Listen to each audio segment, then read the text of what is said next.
नमस्कार, मैं Vishnu Narayan the Bihar mail के लिए राष्ट्रीय जनता दल कार्यालय से। हालांकि समीक्षा बैठक होनी थी, जो इस सूबे की सबसे बड़ी पॉलिटिकल पार्टी है, उनकी समीक्षा बैठक हुई। उनके तमाम जो प्रत्याशी, चाहे वो जीते हों या हारे हों, वो तमाम लोग आए थे। और हमारे साथ अभी बातचीत करने के लिए हैं आलोक मेहता, पूर्व सहकारिता मंत्री। ये इंट्रोडक्शन इसलिए देना जरूरी है क्योंकि एमएसपी का सवाल, एपीएमसी एक्ट का सवाल इस समय देश का सबसे बड़ा सवाल बना हुआ है।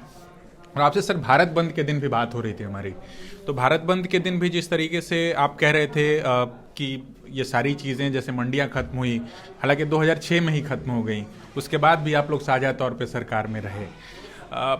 ये और जो अभी जब रिसेंटली जो मुख्यमंत्री का बयान आ रहा है कि यहाँ तो सब कुछ ठीक ठाक है, और जो सहकारिता मंत्री साथ साथ कृषि मंत्री भी हैं, उनका भी एक रिसेंटली बयान आया है कि जो देश भर में आंदोलन चल रहे हैं दिल्ली और हरियाणा के बॉर्डर पर, वो तो किसान हैं नहीं, मुट्ठी भर दलाल हैं। आप लोग उनके बयान से और को किस तरीके से देख रहे हैं? देखिए, उनके बयान कोई महात्मा गांधी के दिए गए कोट वर्ड्स नहीं है। वो बहुत सुपरफिशियली और बहुत ही घटिया ढंग से सोचने की कोशिश कर रहे हैं। किसान संगठनों के पदाधिकारियों को, उनके वॉलंटियर्स को दलाल कहना, ये पूरे कृषि समुदाय के और किसान समुदाय के लोगों का अपमान है। सबसे पहले तो मैं उसको कंडेम करता हूँ।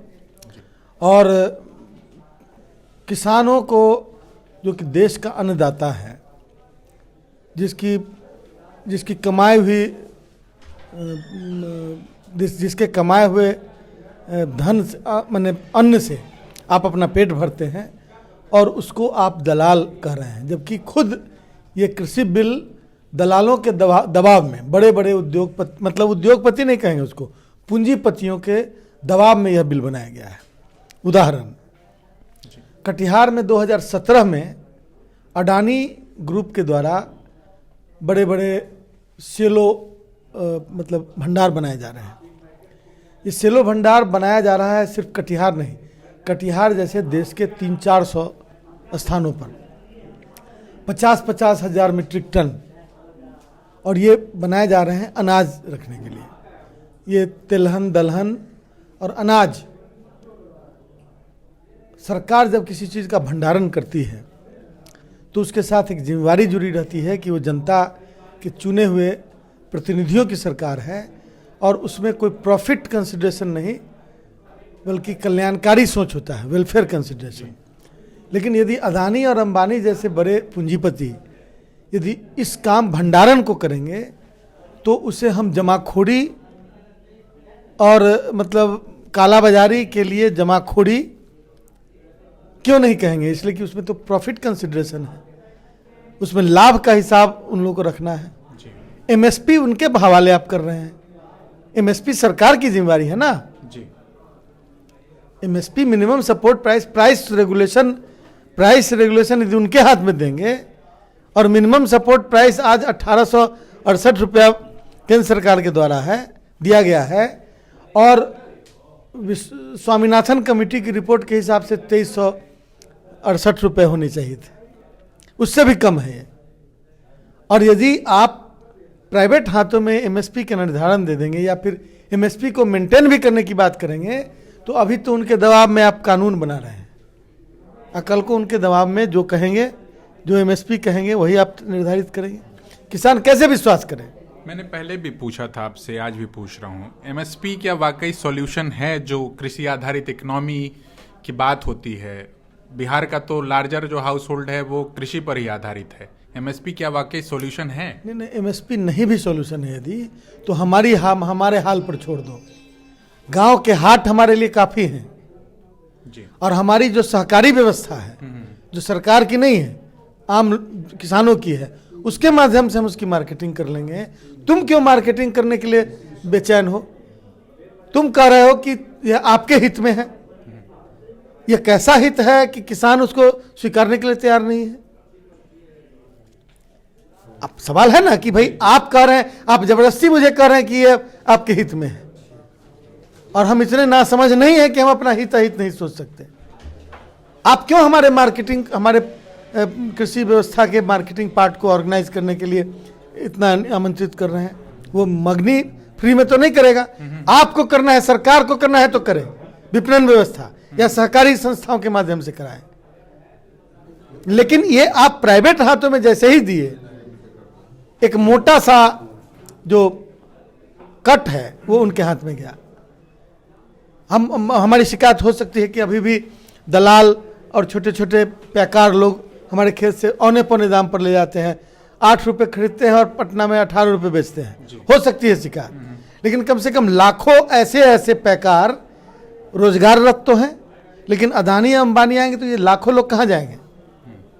हमको या तो आप व्यवस्था खुद अपने हाथ में लो, सरकार, प्राइवेट नहीं। अब प्राइवेट ही करना होगा तो फिर हम संस्था बनाएंगे, हम संस्था के माध्यम से करेंगे। क्या आप देख रहे हैं कि जो एक वेलफेयर स्टेट की बात होती है, क्या वेलफेयर स्टेट से जो केंद्र सरकार है या अलग अलग जो एनडीए से लगाए, वो लोग क्या भागने की कोशिश कर रहे हैं? वेलफेयर मैं वही कहना चाह रहा हूँ कि ये वेलफेयर स्टेट घोषित वेलफेयर स्टेट है। पूरी दुनिया में इसे कल्याणकारी राज्य के रूप में भारत को देखा जाता है। तो कल्याणकारी मूल्यों को तार तार करने की यह पहली कोशिश नहीं है। इसके पहले भी जो कोशिशें की गई हैं, रेलवे को प्राइवेटाइज करना, आपको एयरलाइंस को प्राइवेटाइज करना, एयर इंडिया को, और इस तरह के जो सार्वजनिक क्षेत्र के संस्थान हैं उनका डिसइन्वेस्टमेंट इन्हीं के शासनकाल में शुरू हुआ था। ये तमाम अप्रोच जो है वेलफेयर, एंटी वेलफेयर मतलब अप्रोच है।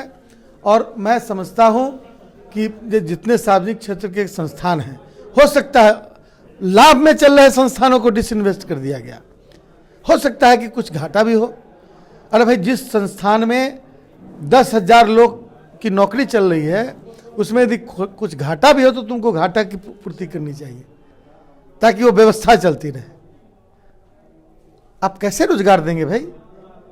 आप तो रोजगार, हम कृषि क्षेत्र में बड़े संख्या में लोग रोजगाररत हैं, हाट पर अपना दुकान लगाते हैं, छोटा छोटा पैकार है और थोड़ा बड़े भी पैकार है, थोड़ा सा बड़े पैकार है। लेकिन अदानी अंबानी ये सारा चीज़ यदि ले जाएंगे तो ये पैकार लोग क्या करेंगे? और उसके बाद कृषि योग्य भूमि को खरीदने का अधिकार आपने दिया इस कानून के अंदर। देश का 10 बड़ा उद्योगपति चाहे तो देश के किसानों की जमीन 5 बार खरीद सकता है। आप किसानों को मजदूर बनाना चाहते हैं, यह सवाल उठता है। तो सवाल उठता है कि देश के किसान आंदोलनरत हैं, मैंने पंजाब और चंडीगढ़ में लोग आंदोलनरत हैं। इसलिए आंदोलनरत हैं कि एमएसपी का लाभ उनको मिलता रहा है, और इसलिए पंजाब के किसानों की मासिक आय 18,000 रुपये प्रति माह है एवरेज। लेकिन बिहार के किसानों की मासिक आय एवरेज कितनी है? 3,500। 3,500 रुपये मासिक आय। इतना अंतर क्यों है? इसलिए कि 2006 में ही बिहार के किसानों को मार दिया गया था एपीएमसी एक्ट लगाकर, मैंने हटाकर। उसके बाद तो कहीं एमएसपी मिल नहीं रहा है। आप एमएसपी की बात कर रहे हैं, आप ये जो सिर्फ एक धान है जी, जिसका मात्र 10% हिस्सा धान पे ही आने वाला था, क्योंकि जो अभी कृषि मंत्री हैं, इससे पहले 30 लाख मीट्रिक टन का और उसके बाद 45 लाख मीट्रिक टन, हालांकि जितनी उपज होती है वो करीब 100 लाख मीट्रिक टन तक जाती है अगर मैं सही हूं तो, जो बिहार के भीतर की उपज है। आप क्या पाते हैं? क्या वो लक्ष्य जो है वो वाकई जो है प्रैक्टिकल है? देखिए, ये लक्ष्य क्या होता है, मैं फिर वही बता रहा हूँ। मैंने कोई भी व्यवस्था में मार्केट में ही अच्छा मूल्य मिल जाए किसानों को, तो क्यों जाएगा किसी पैक्स पर और किसी सेंटर पर उसको अपना धान देने के लिए? तो मैंने जो मार्केट में यदि मिल जाए मूल्य, तो ऐसा मिल नहीं रहा है। तो वैसे में लक्ष्य इसलिए निर्धारित करता है लोग कि मतलब एक टेंटेटिव उसके हिसाब से पैसे का इंतजाम करना होता है और उतना पैसा का इंतजाम किया जाता है। सरकार को जब जान रही है कि मात्र 10% ही किसानों का या 10% कृषि उत्पाद जो धान का है उसका हम एमएसपी पर ले पा रहे हैं, तो उसके विस्तारीकरण की सोचनी चाहिए। आप बहुत सारी सहकारी संस्थाएं उनको दीजिए, वो लोग एमएसपी पर खरीदेंगे, आप उनके लिए पैसा की व्यवस्था कीजिए। तो आप इतना नैरो मतलब परचेज कर रहे हैं। और उसके बाद किस बात का दावा करते हैं कि एपीएमसी आपने खत्म कर दिया तो उसका विकल्प निकल गया आपके पास? आपके पास कोई विकल्प नहीं है। मंडियां समाप्त हैं बिहार में, और छोटी मोटी प्राइवेट मंडी सब जो है वो काम नहीं कर पा रही है। अब आप या तो सहकारिता क्षेत्र में मंडियां विकसित कीजिए, सहकारिता क्षेत्र में, या सरकारी क्षेत्र में, यही विकल्प है, उसके अलावा विकल्प नहीं है। ये पूंजीवादी व्यवस्था जो है कृषि क्षेत्र को कब्जा करने की, उसका एकमात्र विकल्प को सहकारिता है। यदि सहकारिता के माध्यम से सरकार इस पर काम करे तभी उस पर कुछ हो सकता है, और नहीं तो यह काला कानून है किसानों के लिए, और किसानों के भविष्य को, किसानों के भविष्य को, कृषि के भविष्य को, कृषि अर्थव्यवस्था पर डकैती करने का यह प्रयास है। इसमें मैं एक चीज़ और आपसे पूछना चाहता हूँ कि किसान आंदोलन को लेकर के लगातार और हरियाणा पंजाब के किसान बहुतायत की संख्या में दिल्ली के बॉर्डर पर जमे हुए हैं। वो लोग जिस तरीके से जमा हैं वो अपना धान काट करके आए हैं। अभी धान का कटनी हम लोग की तरफ चारों तरफ चल रहा है, बेचने की बात तो उसके बाद आती है। ये जो 1 महीना लगभग 15 नवंबर से जो तारीख है, क्या वो प्रैक्टिकल है बिहार के लिहाज से? अगर धान खरीद की भी बात सरकार कहती है, क्योंकि मेरी समझ से ये केंद्र तय करता है, तो यहाँ के लिए कुछ दूसरी तारीखें होनी चाहिए, जैसे 15 नवंबर से 31 मार्च तक का। तो अगर तारीखें नहीं, देखिए ये नियत की बात है, ये सब कुछ निर्धारित हो सकता है। आप मॉइस्चर परसेंटेज वहाँ से रेगुलेट करते हैं, व्यवहारिक बात तो किसानों की व्यवहारिक समस्याओं को समझने के लिए तैयार नहीं है।